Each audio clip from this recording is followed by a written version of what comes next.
अस्सलाम वालेकुम वरहमतुल्लाहि वबरकातुह।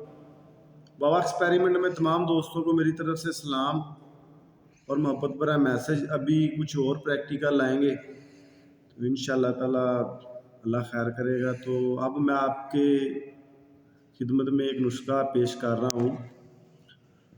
क़ुव्वत मुदाफ़त, इम्यूनिटी सिस्टम, क़ुव्वत मर्दमी, क़ुव्वत बा। और औरतों की ज़चकी के बाद या ज़चकी के दौरान या इससे बाद औरतों की कमज़ोरी, जिनके कमर दुखती है, पट्ठों का खिंचाव होता है, इस तरह की प्रॉब्लम रहती है, उसके लिए हमारे एक बड़े प्यारे दोस्त हैं जी, बाबा अल्ताफ़ हुसैन, जिनका पहले भी नुस्खा चैनल पे लगा हुआ है।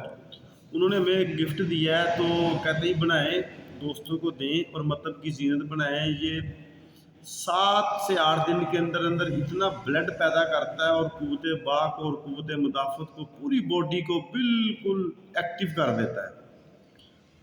कुछ नुस्खा आप सुन लें। नुस्खा इस तरह है कि आपने किकर के 5 अंग लेने हैं, 5 अंग, मसलन फूल किकर, फली किकर, साख किकर, पत्ते किकर और गूंद किकर।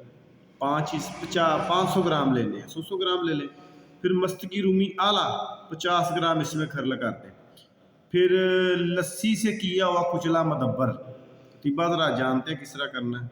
लस्सी से किया हुआ कुचला मदब्बर 60 ग्राम, इनको टेलगम पाउडर करें। फिर बजरिया पानी या मसलन मनक्का से या गूंद किकर से, इसकी गूंद किकर तो पहले बजरिया पानी, इसकी चने के बराबर गोलियां बना लें, बड़े चने के बराबर। 2 गोली रोज़ाना हमरा गर्म दूध के साथ दें। तो बकाया तिब्बत रात बदरका खुद भी कर सकते हैं। ये उनके बकौल जी, ये क़ुव्वत बा के लिए, पट्ठों कमज़ोरी के लिए, एज़ोस्पर्मिया के लिए, यानी कि अक्सीरुल बदन दवाई है ये, जिधर मर्जी चला लें। भाई दुआओं में याद रखें। आपका दोस्त कीम बाबा नहीं मदर। वस्सलाम।